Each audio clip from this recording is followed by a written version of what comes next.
छपेगी, चाहे जो भी हो अंजाम। नमस्कार, मैं हूं अंजलि और आप देख रहे हैं कलयुग की कलम समाचार पत्रिका।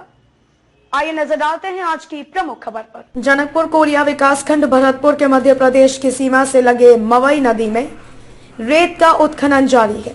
रेत के ठेकेदारों द्वारा बीच नदी में मुरमीकृत सड़क बनाकर रेत दिन रात मनमाने तरीके से रेत का परिवहन कर रहे हैं। ग्राम हरचौका में बहने वाली मवई नदी के किनारे प्रसिद्ध सीतामढ़ी है, जहां भगवान राम ने वनवास के दौरान छत्तीसगढ़ में प्रवेश किया था और इस स्थान को पर्यटन के रूप में राज्य सरकार के द्वारा तेजी से विकसित किया जा रहा है। अब जिस तरह मवई में स्थित सीतामढ़ी को सरकार पर्यटन स्थल बना रही है, तो दूसरी ओर उसी नदी पर खनन करने के लिए लीज दे रहा है। इसके पहले सीतामढ़ी के मवई नदी में रेत के उत्खनन का लीज दिया गया था, लेकिन जब हरचौका में प्रसिद्ध सीतामढ़ी को राज्य सरकार ने रामपथ गमन के रूप में पर्यटक स्थल के लिए विकसित करने का निर्णय लिया, तब वहां पर किसी भी प्रकार के उत्खनन करने से प्रतिबंधित कर दिया था। लेकिन सीतामढ़ी स्थित मवई नदी में एक बार फिर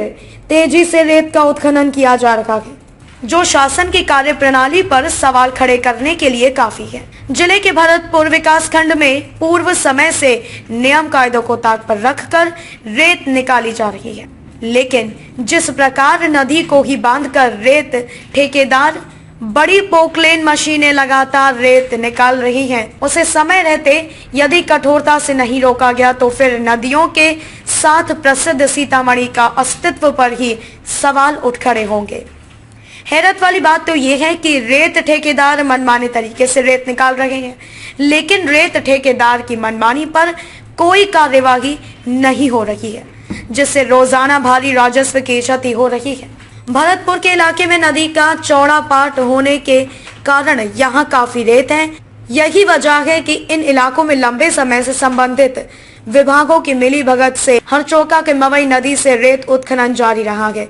हैरत वाली बात तो ये है कि जब हमने इस बारे में भरतपुर के तहसीलदार से बात की, तो उनका कहना है कि उन्हें 5 हेक्टेयर का पट्टा शासन से दिया गया है। ऐसे में सवाल ये उठता है कि इन रेत ठेकेदारों पर मनमानी करने पर कार्यवाही कौन करेगा।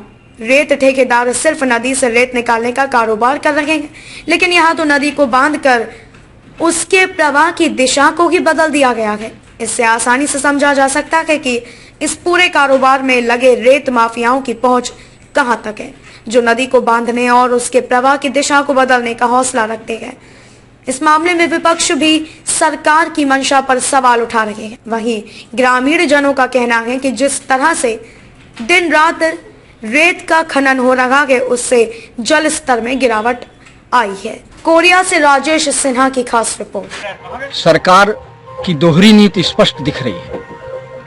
कांग्रेस सरकार वहां पे राम गमन पथ के लिए पर्यटन घोषणा की है।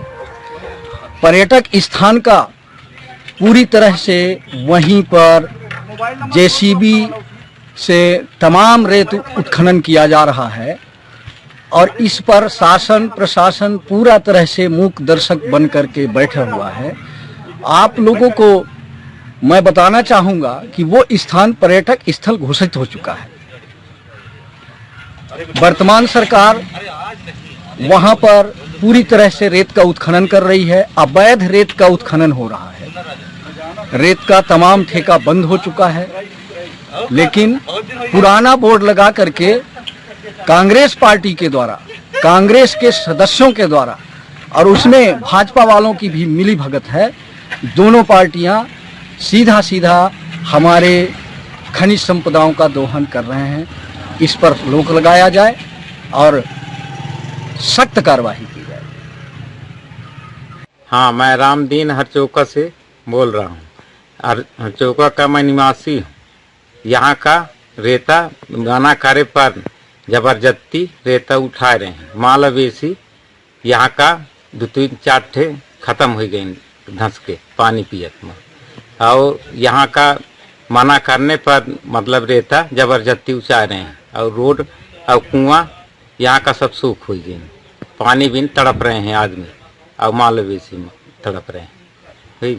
लीज से हटकर और ऊपर चले गए हैं। इसमें एसडीएम साहब आए, तहसीलदार साहब आए, मना करने पर भी उन लोग भी अपना मर्जी में चुपचाप चुप्पी साधे हुए हैं। शासन कोई इसमें ध्यान नहीं देता है। हमारे ग्राम का जितने कुआं हैं गरीब लोगों का, सब जल स्तर नीचे चला गया है, सिंचाई बंद हो गया है, पूरा इन साल बुवाई नहीं हो पाया।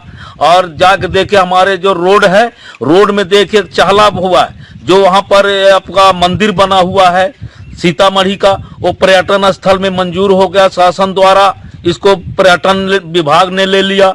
वहां पर देखिए पूरा कांदो कीचड़ है, पूरे वहां प्रदूषण फैल रहा है, मंदिर के बगल होके गाड़ी निकल रहे हैं। वहां शासकीय अस्पताल है, अस्पताल में मरीज जाते हैं तो पूरे ठेहुना भर कांदून वहां पर पड़ा रहता है। स्वास्थ्य विभाग का एक ठो कर्मी रहता है, वो भी नहीं बोल पा रहा है। देखिए जाके यहाँ से लेके मेन रोड तक, जिला सीधी का बॉर्डर मवई नदी तक पूरा चहला पूरा कांदू है, जबकि पूरे नुकसान पूरे ग्रामीणों का हो रहा है। आज ग्रामीण तरह तरह के ऊपर वो कर रहे हैं, मना करने पर भी ये लोग जबरदस्ती कर रहे हैं, जबकि इनकी ठेका खत्म हो चुकी है, नहीं है ठेका। आपके माध्यम से जानकारी मिली है कि मवई नदी में रेत का अवैध उत्खनन किया जा रहा है। जैसे छत्तीसगढ़ में कांग्रेस की सरकार है, कांग्रेस की सरकार में किसी भी तरह का अवैध उत्खनन बर्दाश्त नहीं किया जाएगा। इस संबंध में भरतपुर के अनुभवी अधिकारी माननीय एसडीएम साहब से चर्चा किया जाएगा। यदि वह अवैध उत्खनन है तो उस पर निश्चित ही कार्रवाई की जाएगी। मैं गणेश अहिरवार ग्राम पंचायत हरचौका से बोल रहा हूँ। मेरा पिता का नाम श्री देवधीन। ये रेत खदान के बारे में मैं कुछ बोलना चाहता हूँ। हमारे यहाँ पानी का बहुत परेशानी है। गरीब लोगों का कुएं में वास्तविकता में पानी नहीं है। बुवाई इन साल नहीं हो पाया और स्वास्थ्य विभाग में बहुत कीचड़ फैलाते हैं वहाँ पे।